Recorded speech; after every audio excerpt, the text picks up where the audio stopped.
Let's do it. Good morning. What's up, Gus? Hey, buddy.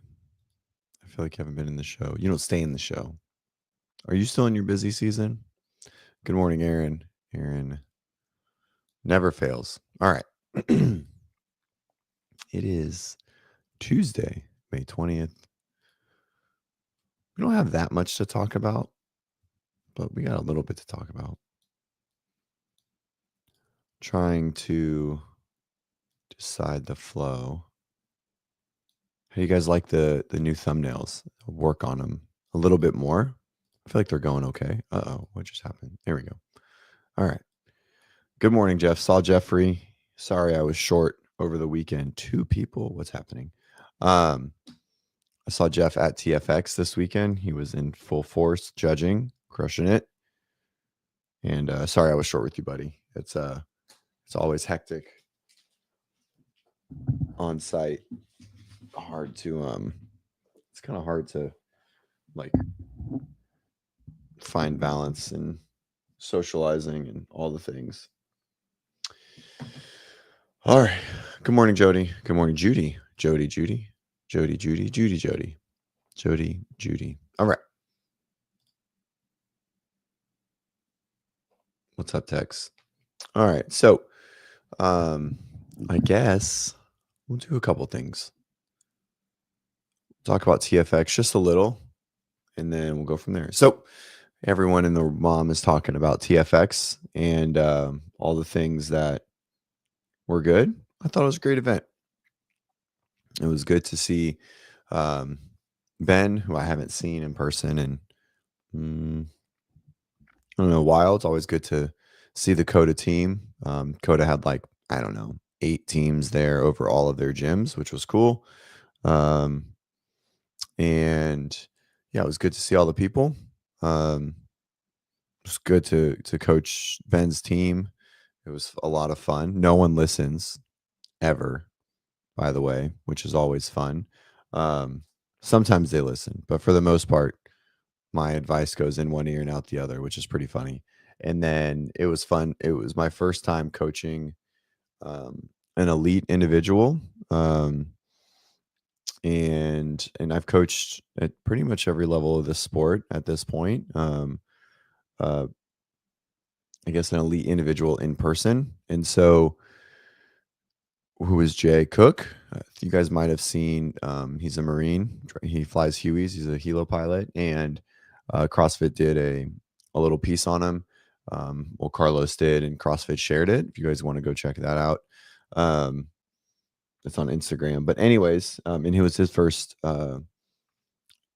semifinal event, and so he was kind enough to let me help him in a little bit of prep. But he's just a class guy, right? So it still can be done. He's a class athlete 99% of the time, and he's only been doing CrossFit like 4 years.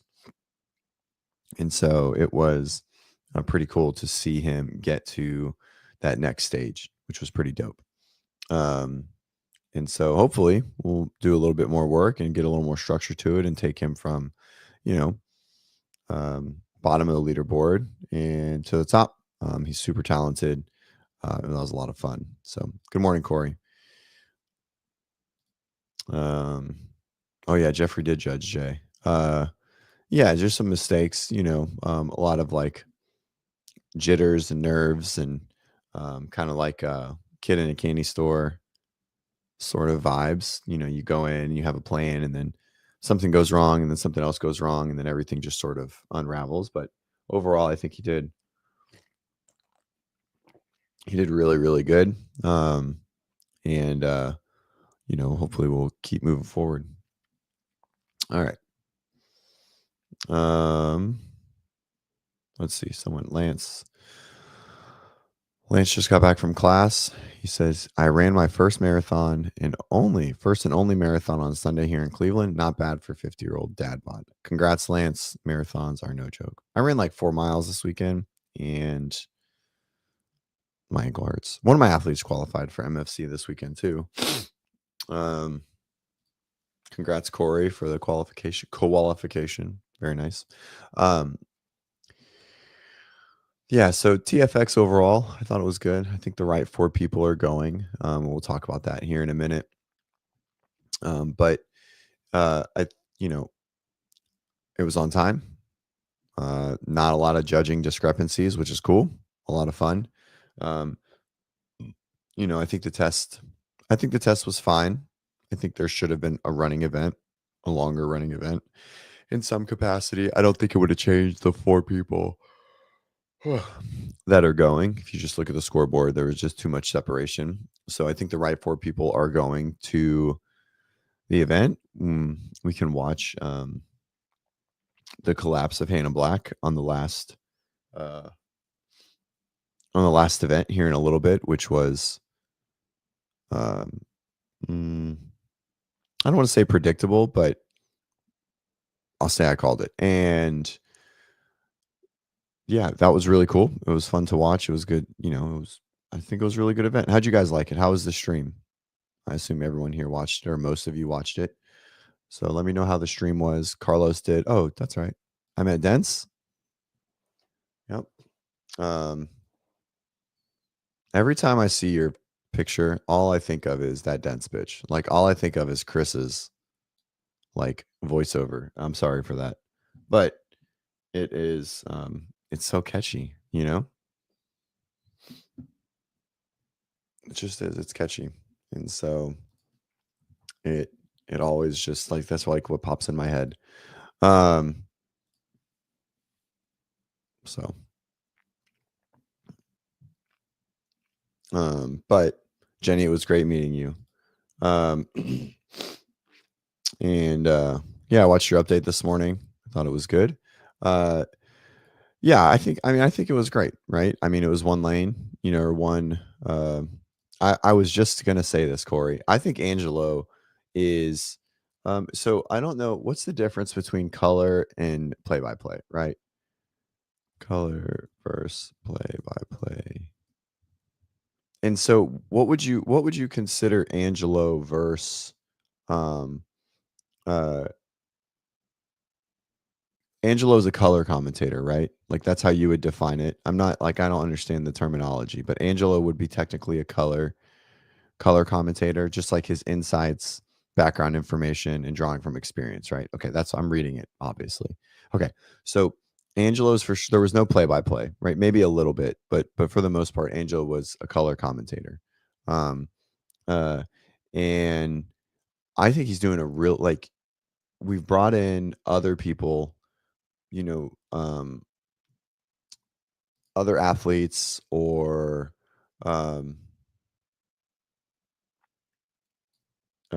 other, like and I mean I think like Gabby with um WFP, like it just wasn't great. I think Angela's doing a really good job. I think he has a knack for it, like a really good one, right? Like he puts good information. I think it's also because he's a programmer, right? He manages the team. And so he's been around the sport a long fucking time. I mean, he's like 14 years in, maybe even longer. And so, um, and I think he's doing a really good job. Um, I actually didn't hear Lauren go do it once. Whenever I would tune in, it was always Angelo and Chase. So Autistic Killer says Lauren drove me nuts with how many times she said strike first. Yeah, I don't know. I didn't hear it, but I thought he was really good. Um, um, Corey said from other genres of calling sport, the only one that's been great from day one is Sean. Yeah, I mean, but Sean was a professional, right? He's also the only one that's been a professional to come into the sport truly, right? In my opinion. So I think Angela is doing a great job. I think that was a good point. And yeah, it was good for sure. Uh, and obviously Chase did a great job. I didn't hear Lauren. The interview after so Lauren Smith, right? The Aussie. The interview after the the events needs to change. I don't know. I just feel like it's always the same. She definitely does a better job than um uh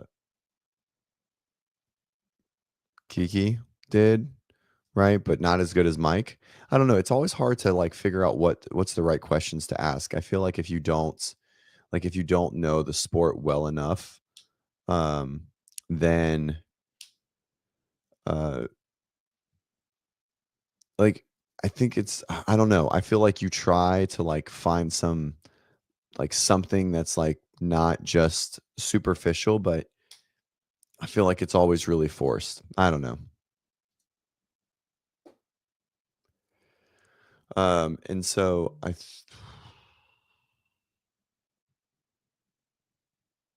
okay.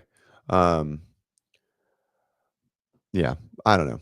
I don't know. I think some of the questions are just kind of silly. Like, but I don't know how to make it better. So I don't really have like an input, but I just think some of the questions are I think post interview, like post event interview questions are always sort of silly. And so anyways, I feel like the chat is like heavily behind what I'm saying. Am I just really delayed? It's all right. Okay. Adrian. There we go. This is what I think. So for a color commentator, I honestly think Adrian does okay. I think Angelo is exceptional. Like even if just comparing the two and how little Angelo has done it. And I just think I don't know. I mean, I think Adrian does okay. I don't think he's that great, but I think Angelo's already better than him. I'm more entertained by Angelo in general, right? And that could be because maybe Angelo's still competing, right? Maybe that's like a different, I don't know. There's just a different flair and tone to it that I don't know. I think Angelo's just smoother with it, less forced, more practical and natural than like an L1 staff teaching squat versus maybe less professional. Yeah. Yeah, the athletes are still catching their Craig's talking about the post interview. Yeah, for sure. Okay. All right. I want to watch I want to pull up a couple of clips. Let's go to TFX. TFX. Okay. Sunday.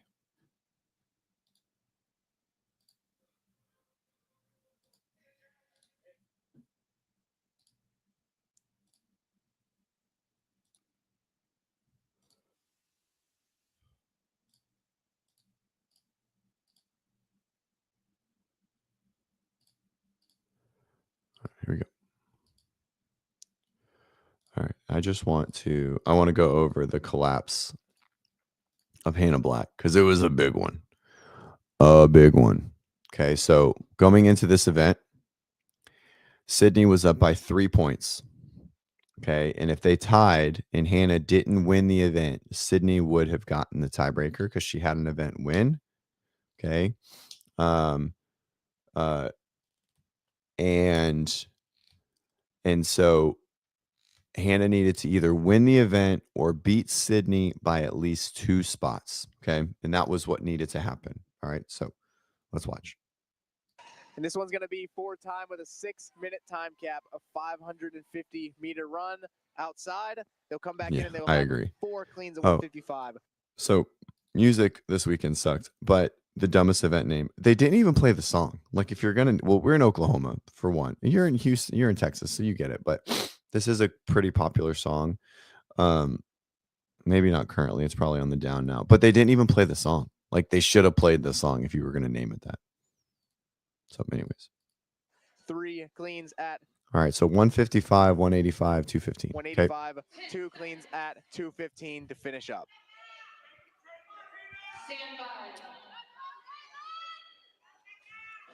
So the race is between Hannah right here and Sydney. Or no, Hannah and Sydney. Okay. So green shirt, black shirt. We are off. Hannah Black in the green and gray. Sydney McAlishan in the black. Olivia Kerstetter between the black. Right, we're not going to watch the run. She came out blasting Emily something. Competition. Barbell. Collision. Yeah, I don't want to be right next to her on a heavy barbell event, especially something like this. All right. So Hannah's first to the bar. Going to be really confident. Belting out for Mikulishin. Black's already got the bar. Black's going touch and go. Mikulishin singles. Mikulishin has to stay close to Hannah. Hannah's already to the second bar. Hannah did touch and go for the first four. How about the second set at 3? Hannah Black is doing everything she can to make her first trip to the game. So immediately we were watching this. We weren't there. We left. So she needed to win and win by 2. And Sydney is coming for sure. But there's no way anyone in the field can out clean Hannah, even in fast singles. Okay.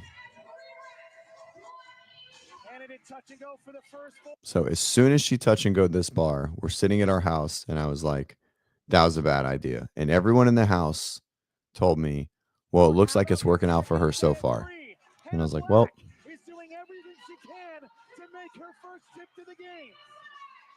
she just had to beat her and win. And she could have won doing singles the whole time. Right. Womp. Womp, womp, womp. And she got buried. And that was it. It was all over. Hannah Black's regripping. Olivia Kerstetter is now in the lead. It's her first rep. Mikulishin gets hers, and Hannah Black fails again. Dumb. The weight game is here. Hannah is trying again. She's missed 2. Mikulishin has hit 1. Mikulishin is the most important clean of her career, and she gets it. Womp, womp. All right, and then it's over. Okay, so why is this a bad idea? Or, I understand it. It was she couldn't stick to power. Her legs were too tired, Jeff. She shouldn't have touch and go the middle bar because she was so far ahead of everyone else. Had she done singles and went toe to toe with Sydney and just beat her to the line, they would have won the event. Right? They would have won the event. That's because she got buried. She tried to power it, and that's what happened. She tried to power and then just got buried, in my opinion. I don't think she wanted to squat it because I don't think she felt like she could. She should have singled the second bar and just went toe-to-toe with Powers on the last bar. Because once she made the catch, like once she was there, like what happened? Can you guys hear me?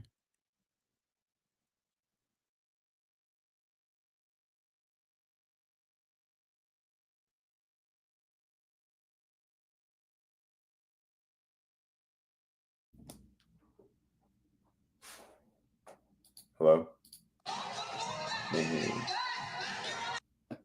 That was strange. It was like I can. Hold on.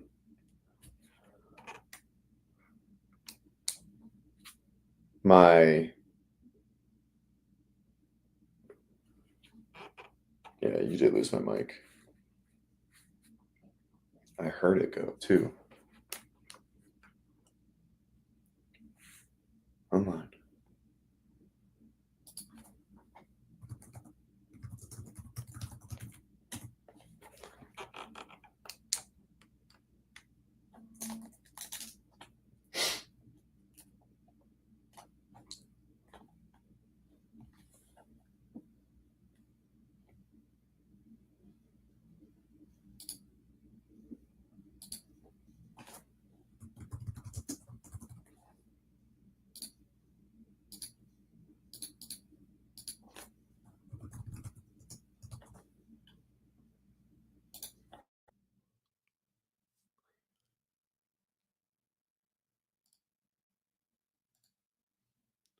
All right. All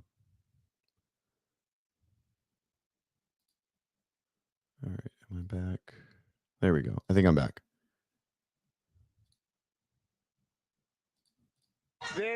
All right, we're back. All right, we're good. Okay, so we're gonna address Avera's comment because you said this last week, and it couldn't be more incorrect. Like, it's just it's like fundamentally wrong. And Is absolutely so watch her makes. crazy. Had to be Sydney. So she's so She did cute. touch and go for 4, touch and go for 3, and she had to beat Sydney by at least 2, and has failed And so 3. no, she's failed 4. Anyways, but now watch her power. She's smoked, right? She's just fried. Absolutely fried.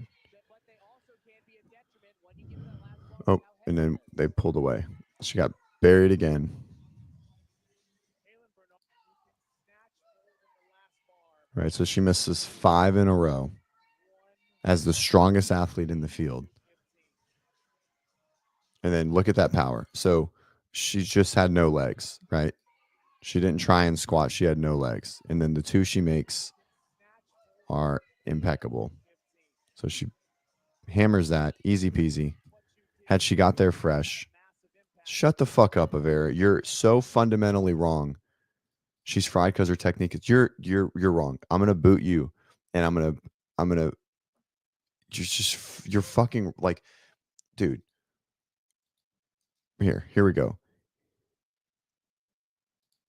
Here's a 215 snatch, okay, from 2 years ago. Tell me her technique is terrible. This is 2 years ago. Here, do we want to see her 225 snatch? Let's find it. You couldn't be more incorrect. I'm not saying she's the fucking bee's knees, but that's a pretty fucking good snatch. All right. Here's her 225 from TFX in the 230. Okay. Here is her literal heaviest snatch ever in CrossFit competition. That's pretty good. And it's just a close miss. And now here's 225. Okay. I hate you. You're fired from talking about anything. I mean, it's literally the biggest snatch ever in CrossFit competition by a female. Tell me it's bad. God, you're fucking. It's like sometimes. I mean, I appreciate when anyone ever talks. That was an amazing snatch. She just got it behind her. Anyways, okay, we're not talking about how Hannah's technique is bad because it's not. It's not even in the realm of not good. She shouldn't have touch and go. No, she should have touch and go the first one. I think she was fine. Avera, you're fun. Okay. Do you know what does make a good technique? I do. I've coached thousands of people on how to snatch. Okay. In general, she has good technique. Anyways, she shouldn't have touch and go to the second bar. That's the answer. But anyways, huge implosion, right? Because she missed the power there, right? So she missed she missed powers. Like her legs were just fried. It had nothing to do with her technique. She had no legs left. She literally just couldn't pull the bar off the ground. So, right. And so now it's fine. So, anyways, womp womp. Okay. So this rolls into the question of, are the right athletes heading to the CrossFit Games? So the athletes heading to the CrossFit Games, um, uh, and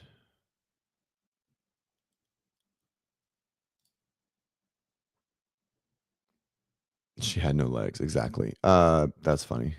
Lieutenant Dan. All right. So the athletes heading to the CrossFit Games from TFX are Nick Matthew, Chris Ibarra, Sydney Mikulishin, and Olivia Kerstetter. Okay. So, and then the question is at this point, are the right athletes heading to the CrossFit Games so far? Okay.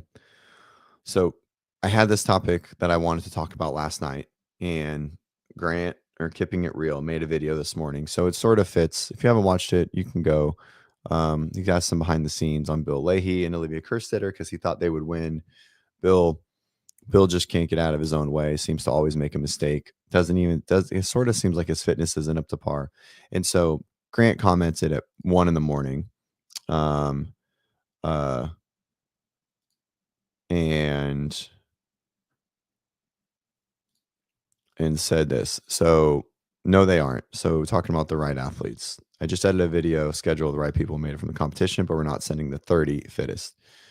If Gazan and Rolf were there, they would have sent Gazan and Olivia, and Rolf would have had to battle Sydney and Hannah for third. Okay, so here we go.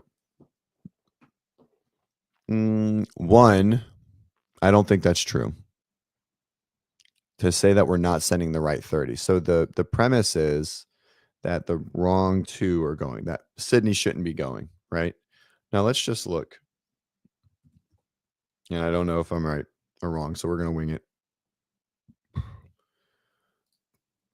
But basically the statement is that because of the online semifinal, that the in-person semifinals are not going to send the right people. Okay.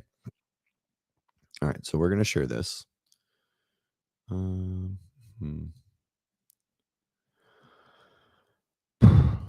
we go. All right. So the statement is that if Gazan and Rolf were there, we wouldn't be sending Sydney. Okay, maybe. But they chose not to be there, right? So they chose not to be there. Okay. Emily's hurt. So that's probably not the right statement anyways. So you can't say Emily because she is physically injured. She didn't choose not to come because of whatever season structure. She's hurt. Okay. Sydney was also 14th. Okay. In the online qualifier. She is literally the first person out at this point. All of these people have either qualified through another event. Okay. And so the 14th and 15th on the online qualifier made it. And Sydney actually beat Olivia. And I know Olivia got a point removed. So how can you say Sydney is not the right person to be going in when she finished 14th in the online qualifier?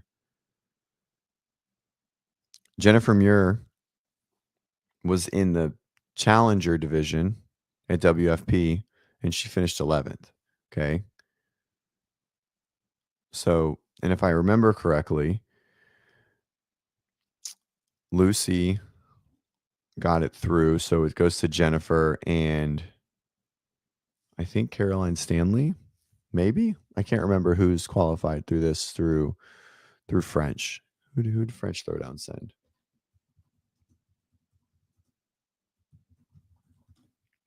I just don't think it's the right statement. I think the right people are going to go. It's just sloppy. Now, what I here we go. Claudia, that's right. Claudia went in Alicia. Okay, so yeah. All right. We got it. Grant is proof that just because you have an opinion doesn't make it right. Yeah, for sure. So I think the right people are going. I think if Gazan was here, she for sure would have won, but she's putting her eggs in a different basket, and that's her choice, right? So to say that, I think the right people are going to go, right? We've always had strong qualifiers and weak qualifiers in the West by definition. So TFX is the West. The West has always been weaker than the East or Europe or Australia. And that's just the case. And it's always going to be like that unless people start moving, right? With the new rules on open and where you do it, et cetera, that could change. But for the most part, that's just how it's always going to be. All right. So I don't think the wrong people are going at all. I don't think the wrong 30 will go because at this point, however many are currently qualified, 20, right? No, more than that. I think are the right 20 so far. I don't think it's even close to say that someone snuck in that shouldn't have snuck in, right? Especially on the women's side. The only person that we would potentially say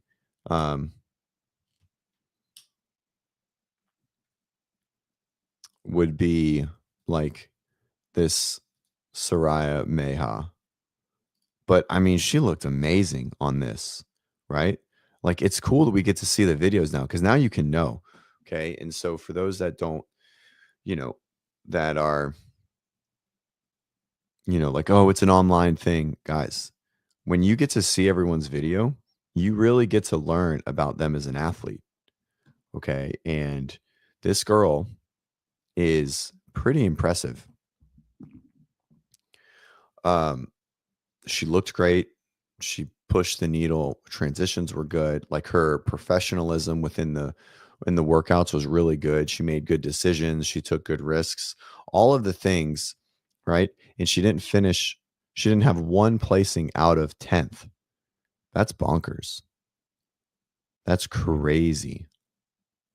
Not one place out of lower than 10th. I mean, I think she's going to be a force to reckon with at the games. So, because we can see the videos, um,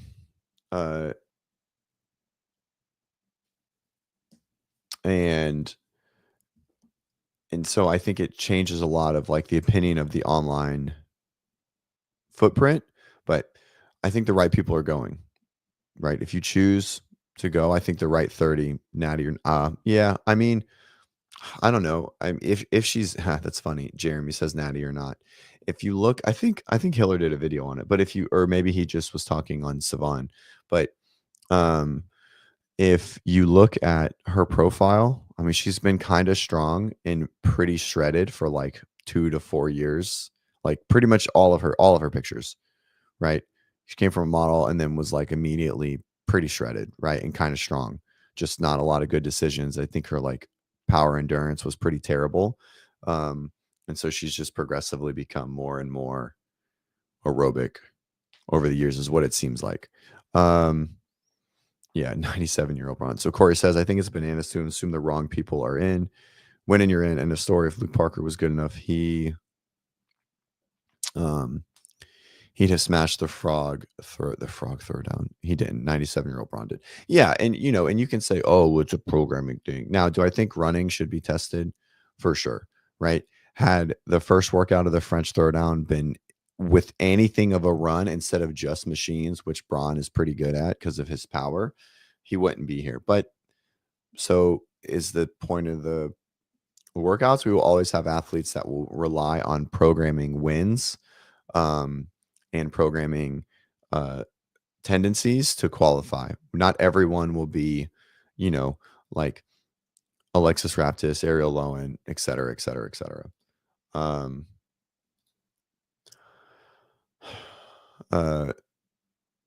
So now specific to the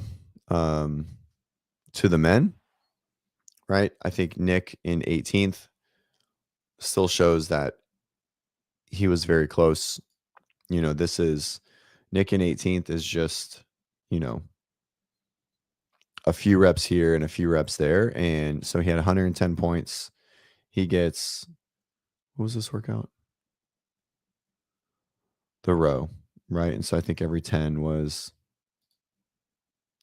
so he doesn't have a blow up here, right? He gets, I don't know. Let's see. Let's say 10 more reps.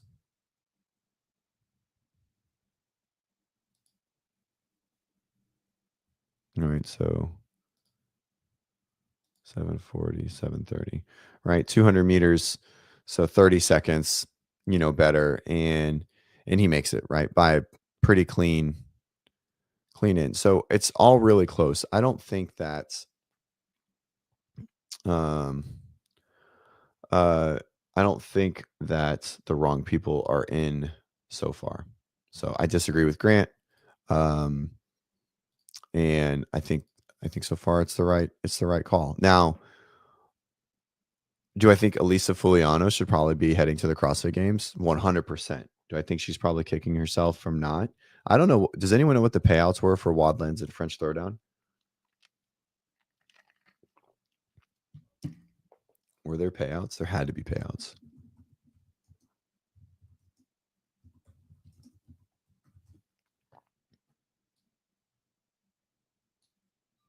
What's up, Jonathan? Jonathan did 25 air squats today. My man. Congrats, buddy. Jonathan is recovering from a Achilles rupture.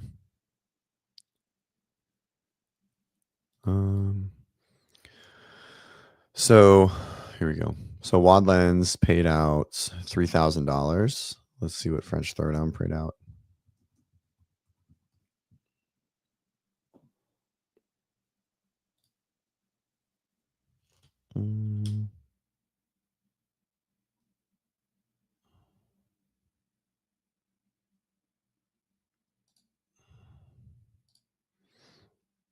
No, for sure. But that's not the yeah, exactly. But I mean, I don't know. So Corey says you can bet your ass they weren't as much as the games. Well, I mean, if she that's debatable, right? Because she would have to go and then um uh she would have to place very well, right? In general. Elisa does not belong in the games. No, first, I mean her talent level, right? This is the question, right? Is she good enough to be a games athlete? Yes, she is for sure, but she chose not to do the season. All right. Easy.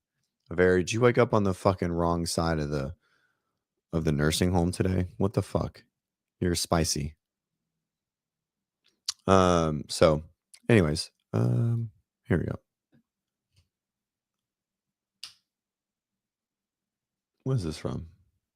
Oh, that's open registration. Um, all right. Let's see. What else? Man, I love coaching in person. It is it's so much fun to have Gucci here and to like go and coach Jay and go and coach Ben and to support them on site. I really, really enjoy it. But man, it's time consuming. It's really time consuming. The athletes and the coaches that have camps um, are just a different breed. Like a different breed to just I mean, I also have no idea how they handle it, right? Like I don't know if they just sit at the gym all day and then write programming and then watch athletes in person. Um, it's an interesting one for sure.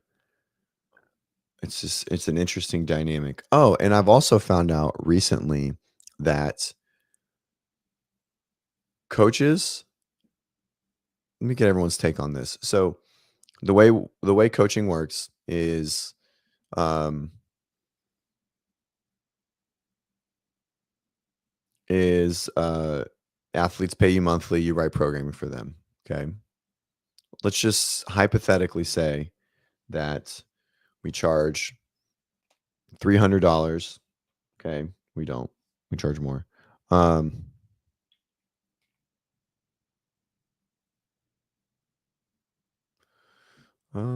we'll answer those questions. Jessica asks very honest questions and maybe stupid as a spectator. What is the difference between athletes working out 4 to 5 hours a day and doing the competition of 3 to 4 events? Can you elaborate on that question, Jessica? What do you like in what capacity? What are you asking? Um, okay, so coaches just assume um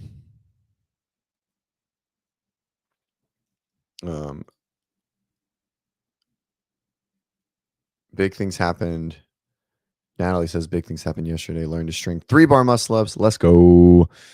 And finally got a 195 bench. Oh, I bet your shoulders are toasty. I probably would never try to PR a bench press and gymnastics on the same day. It's probably less than ideal from a shoulder health. All right, back to my statement. Jeff, I got him. I understood him. Okay. Um, so so we'll use 400 because I think that's a better average. So we'll just say roughly $5,000 a year. An athlete will pay a coach. Okay, roughly. Um, uh, and so Jessica, I'm going to come back to this question. And so that's what they pay them. We'll just this is like a hypothetical, right? But what I've learned is that most athletes don't help fund the travel for their coach to an event. And some athletes need them at multiple events. Okay. So just assume to go to TFX, which was extremely cheap. Okay. It's not fucking Sacramento or Knoxville, right? It's cheap. But let's just assume that with flights, lodging, food, okay, it's probably usually a minimum of $1,000. Okay, $1,000. All right. So minus 1,000. Okay, that's just one event. If you go to multiple events, we'll just say it's multiple, and it's definitely way more, just to be clear. But we'll just, for all intents and purposes, we will just say 1,000. And athletes don't pay for their coach to come. Their coach funds it out of their own pocket. And so, Jonathan, this is different. And I'm going to tell you why. Jonathan says, same with media. Camps and brands don't want to help. This is different. This is different because you're still getting paid. You just want to get paid more for lodging and travel, etc. So this is different. The athletes don't pay anything. Their coaches fund it out of their own pocket. Okay. So costs someone $400 a month. Okay. But if you go to an event with no reimbursement at all, then now you are losing, at least in my opinion, 20% of what you charge that athlete for the year. Now, some people will say it's marketing or, like it's good exposure, blah, blah, blah, blah, blah, blah, blah. Right. Or they'll say that it's included in part of your thing. And if it's included, shame on you. But no one asks. Like it's just assumed. And I don't know how the camps do it. Right. I have no idea. But so the thing with most of the camps is the camps help their coaches get there, right? Like at the games, WODprep pays for me to go there in general, and Ben helps me be at TFX because I was with him for sure. But like when I've gone to like other events, I've always discussed some form of per diem from my athletes, right? I don't know, Matt. I don't know any of them. But hypothetically, if L makes $400 a month on an athlete. Okay. And I don't know, whatever it is. We'll say $5,000, $400 a month, but they go to an event. That means 2.5 months of that pay is now put back in. It costs them that to be there. And I just don't understand why it's, I disagree, TG3. This isn't accurate. And I'm going to talk about why, but especially at the highest level, this is crazy. Okay.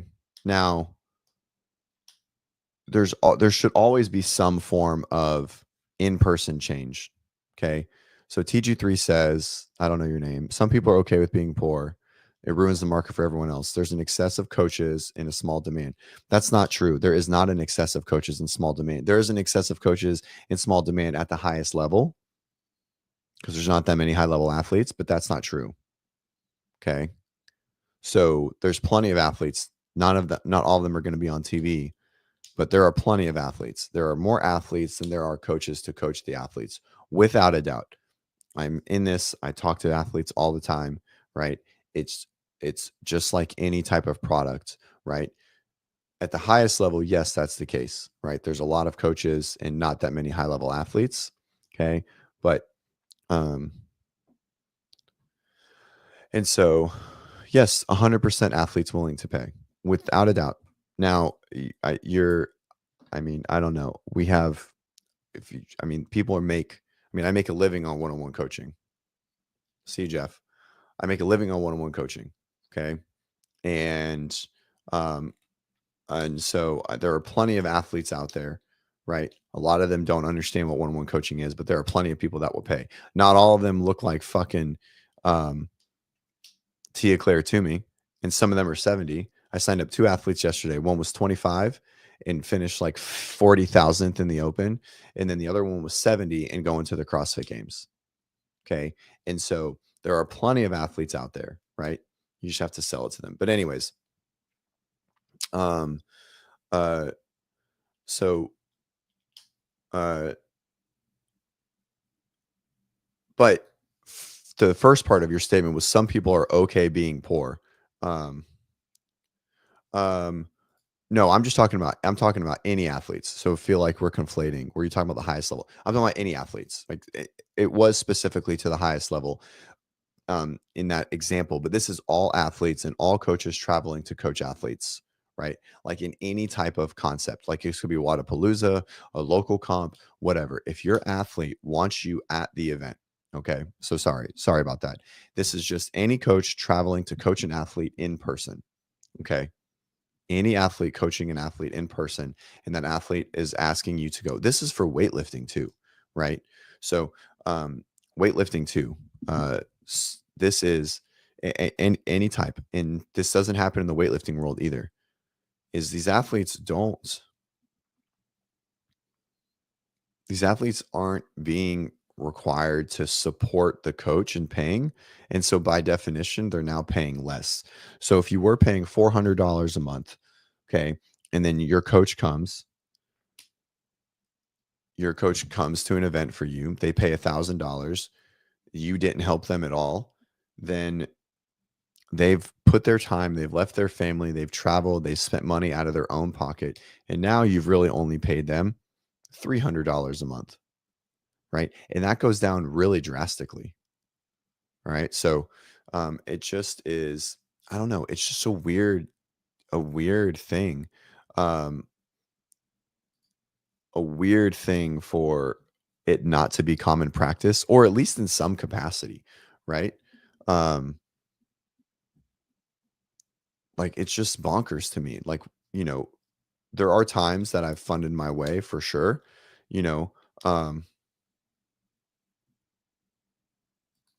because they're scared to. This is a good question. Why don't I think the coaches charge them for it? Um, well, they think that they're not entitled to being compensated for it, right? Um,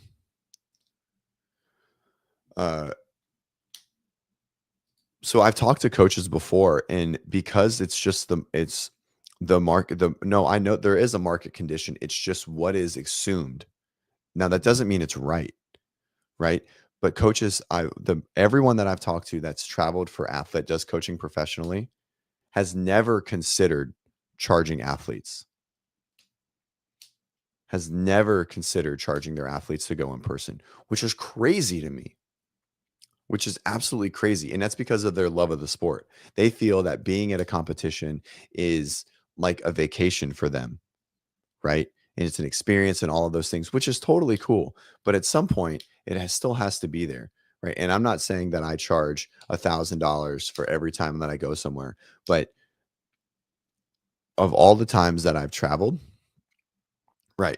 Perfect. So you're in the minority, Tom. Tom says I charge my weightlifters to go to a regional comp. Right. You're in the minority. Most people don't do that. We have a weightlifting team here in my gym, and I know that the coach that runs it travels to all of these things for free all the time. And I mean, he travels like once a month. And I'm just like, dude, you gotta like, hey, everyone charges 50. And it doesn't have to be all of it, because I know there's like this internal point that you really love it, right? And so um I've never solely traveled for free the entire time unless I was competing or it was a company event and WODprep paid for it, right? Or helped pay for it, right? And then obviously things still come out of your pocket because like I get to go to the CrossFit games and I get to like see my buddies, you know what I mean, and see people that I enjoy being around, right? And so there's definitely like things that I do pay for, but I'm not going out of pocket to coach this person, and taking away 20 to 25% of my annual revenue from one person to go coach them, which is what it would cost, right? So um so it's just an interesting um like common practice that is just flawed drastically. And so the reason why I brought it up um was because I was talking to a coach who is a professional coach, not with a camp, and he's like, I've never even considered charging an athlete for being here, like in traveling with them.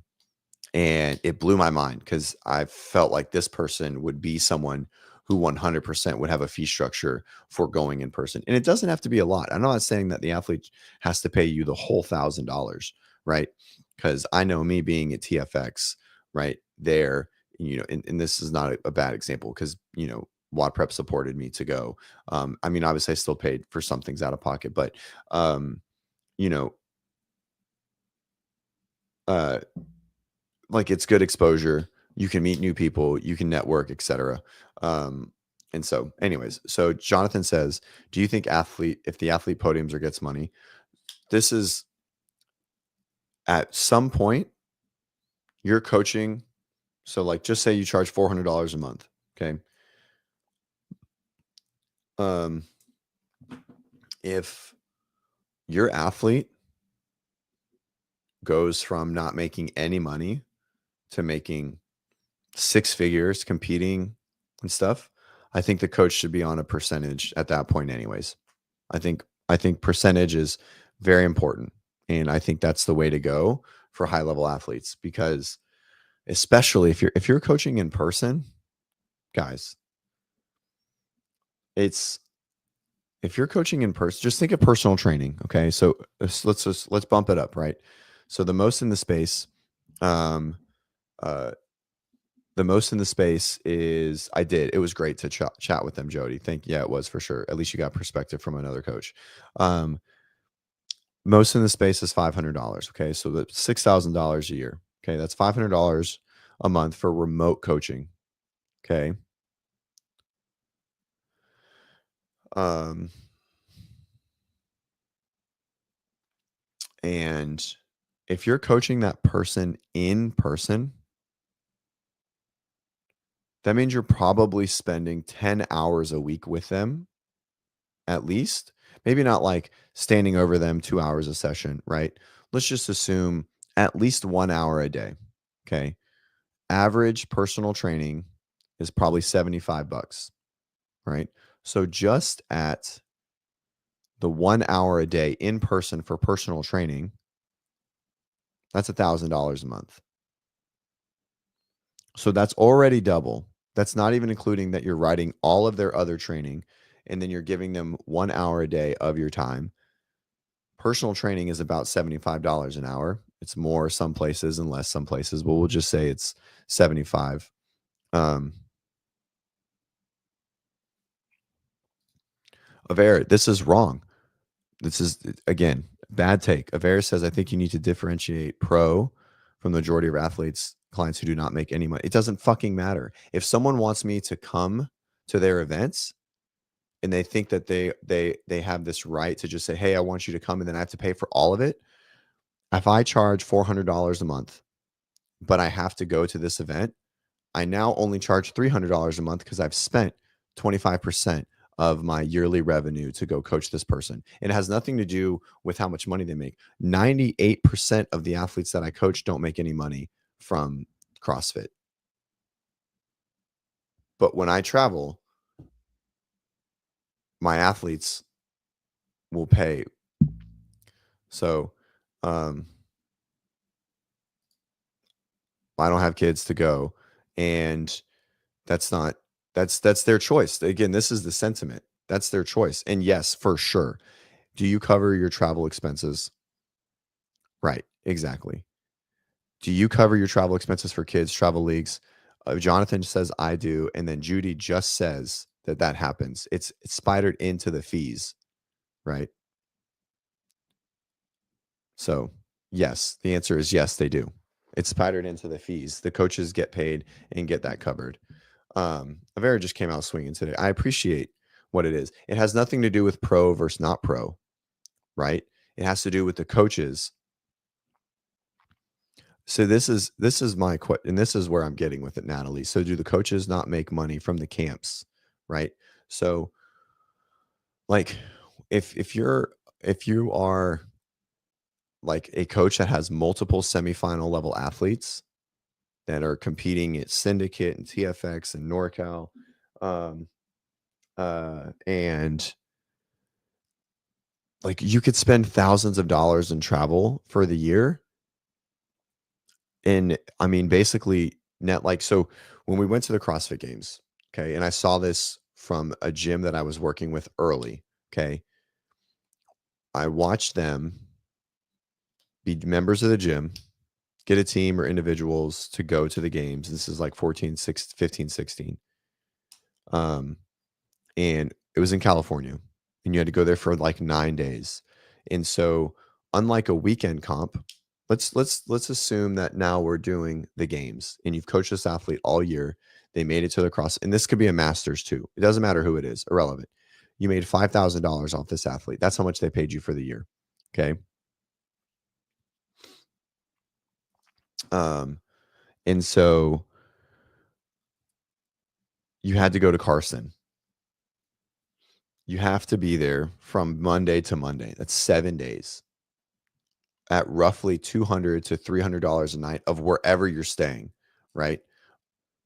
Even a cheap hotel, $200 a night. Travel across the country, $500. So we're at $2,000 already. Food for the entire week, $300 to $400, right? Because that's just everyone eats out. You go out a lot. You eat out all the time. Okay. You get a coach's band, so you don't have to pay for that.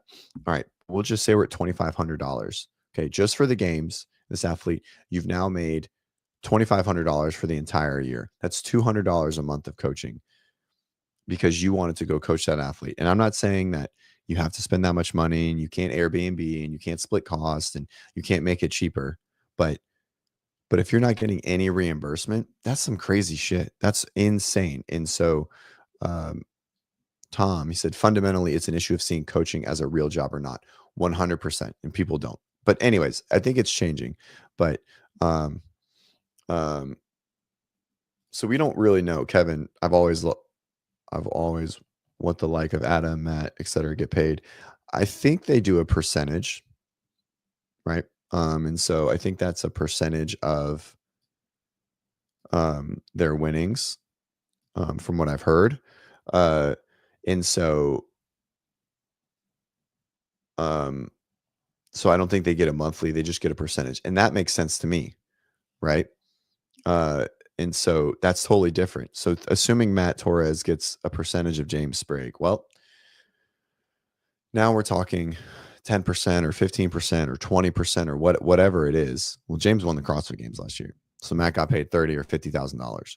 That's totally different than charging $400 a month and then going to travel to coach this athlete 1 to 2 times a year, where you're going to spend $1,000.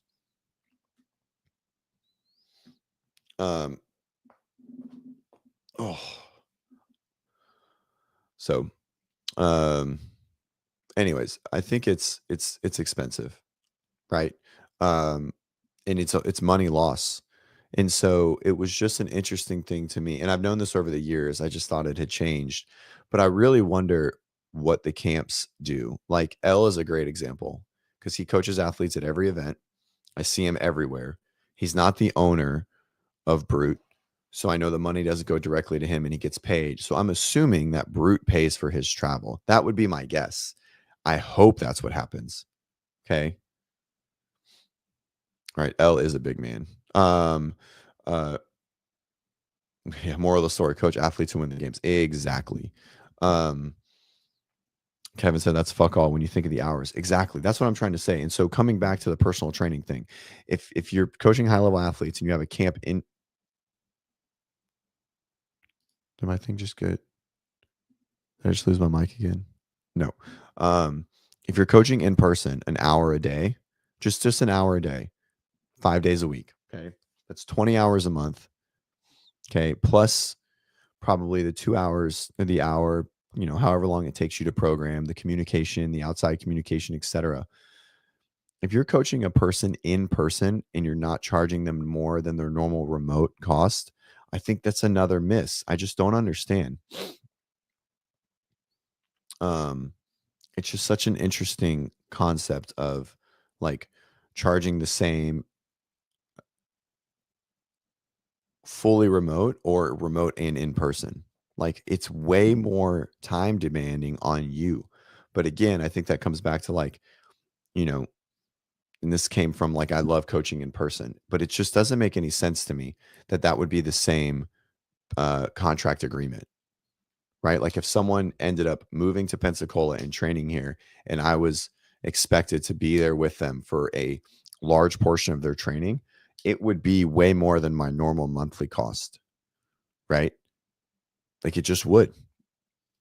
And so I don't know. It's just a weird dynamic. I wonder what they do at the camps, right?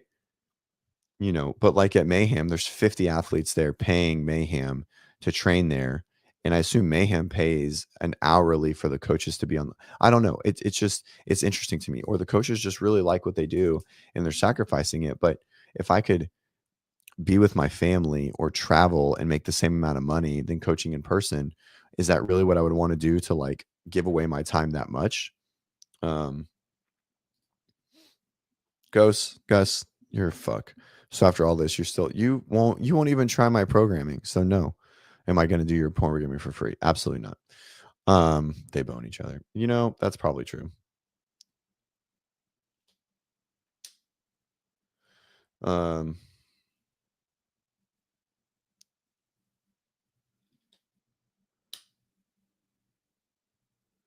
yeah, I don't want to get into L's TG Tom says L's ID program is just different cycles or pathways that Brute is on.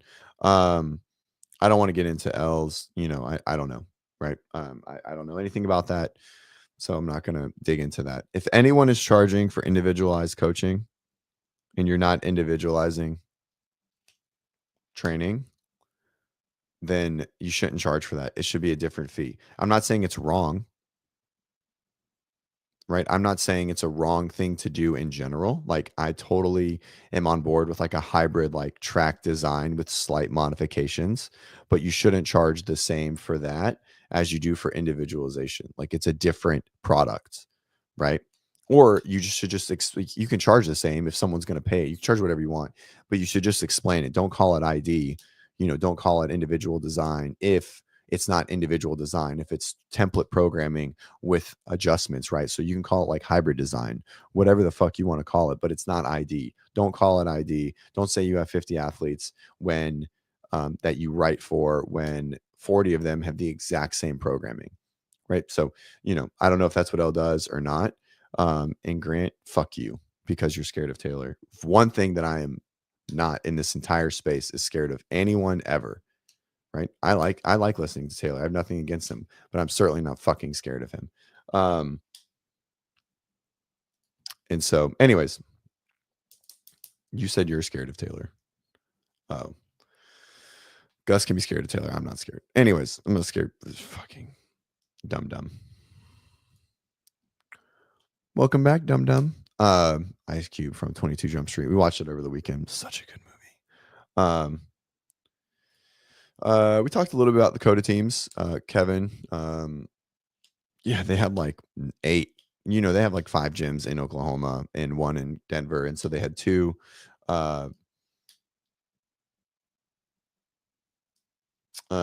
Oh, this is a good last question, and then I gotta go.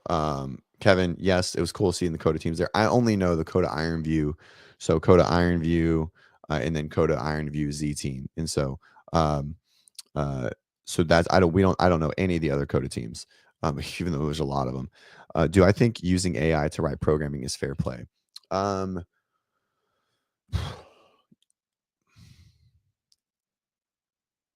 yes, sort of.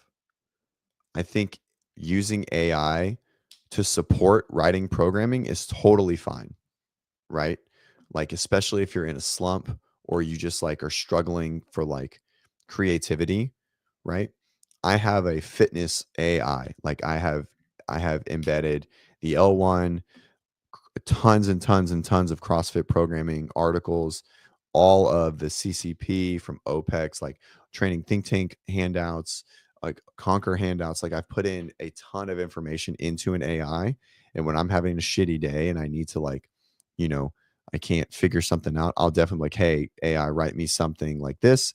And 99% of the time, I don't use exactly what it is, but it can help inspire me.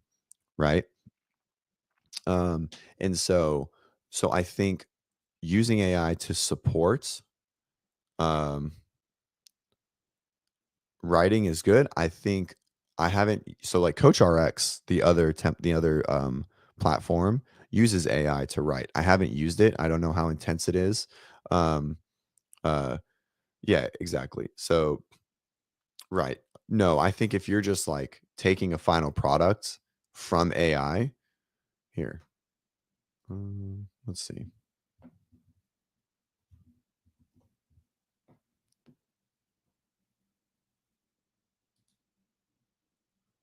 All right. So we have a Fitness Pro AI, right? Um, and mainly because we want to see how good it gets, right? It's very important for us to know how good it is and what it's able to do so that we can stay ahead of the game, right?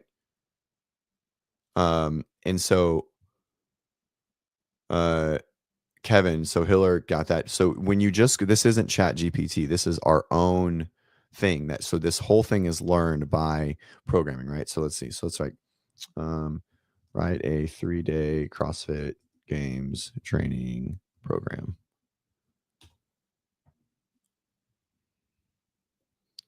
Um so um current demands of the sport, blah blah blah, including my uploaded resources, energy system, strength cycles, skill acquisition, and movement prioritization. See, so like it's not just Chat GPT, right? This is like um a built what do they call it?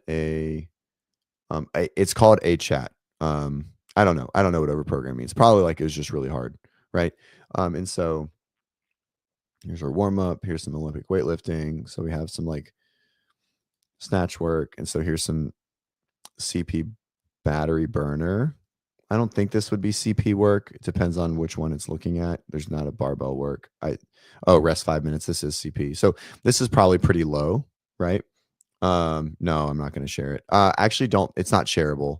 Um, in that aspect. But no, I honestly wouldn't share. We worked really hard to make it. Sorry, TG. Um, uh, but I can always help you how to make one. Um, so this day, right? Very short, not a full, uh, not a full training day, right? Like just some squat stuff or some snatch work, and then a total of 27 muscle ups, 36 heavy snatches, right? So it's not full. Um, it is, but it's better, right? Um,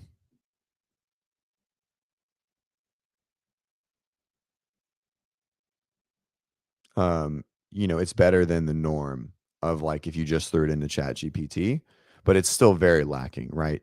You need now if I were to put in an athlete profile, um, it would be way better, right? But so we have basically the same exact training, like day 1 and day 3 are the same day, right? So if we look at it, so day 1, we have like Olympic technique work, high intensity.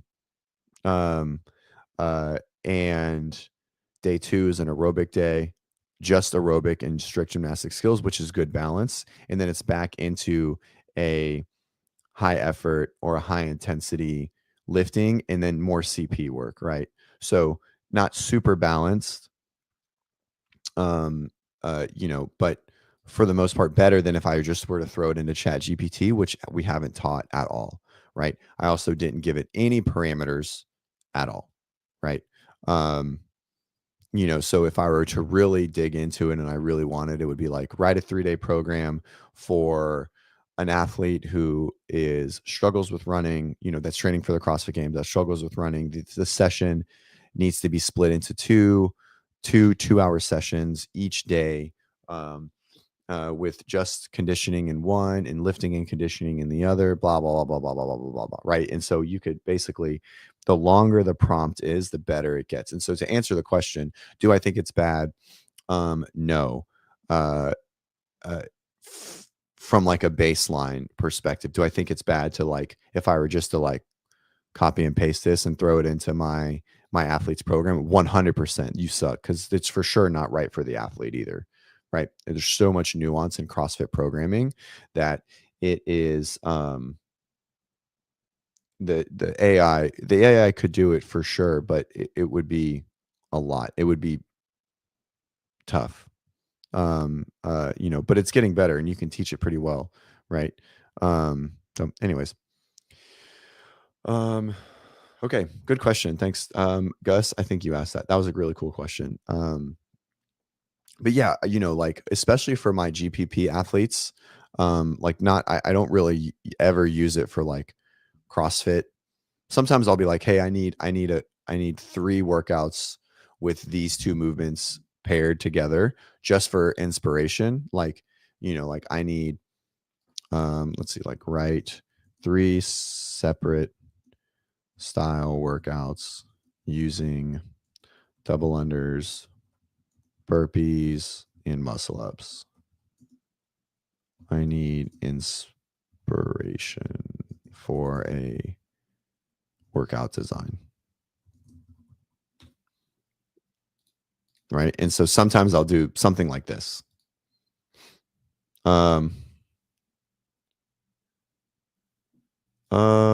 It's pretty much this.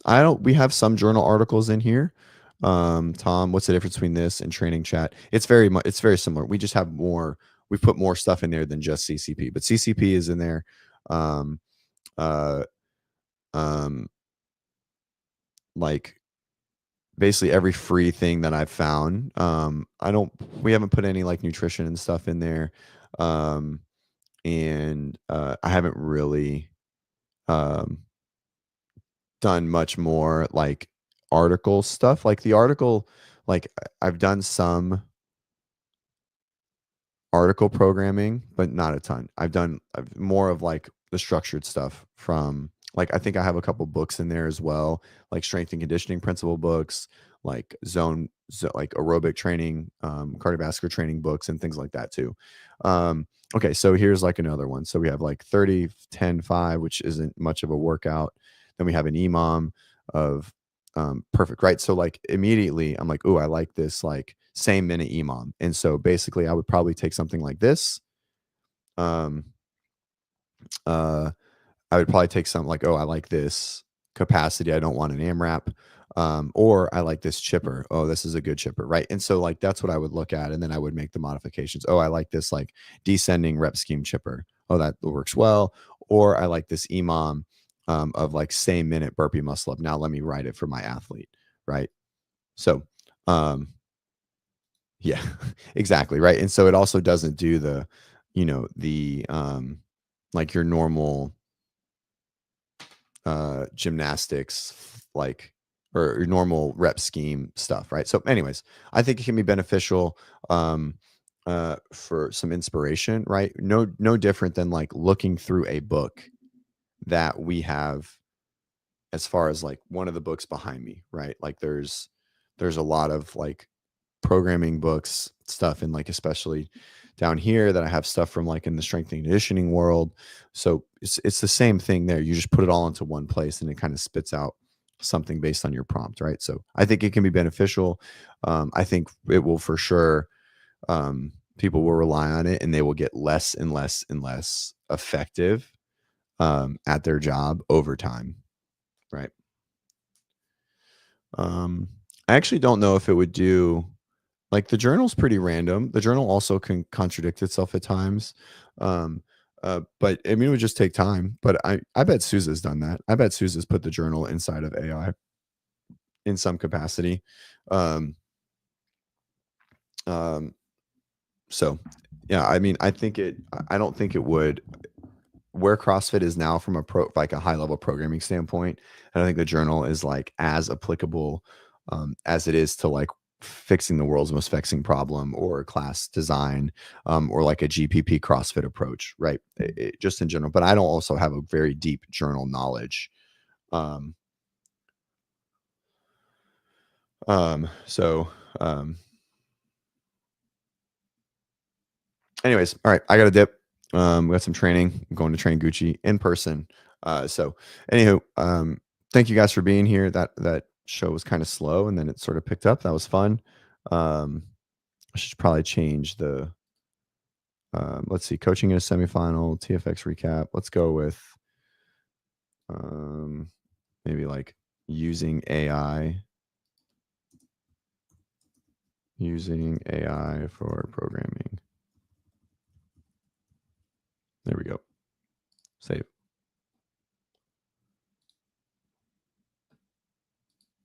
Sweet.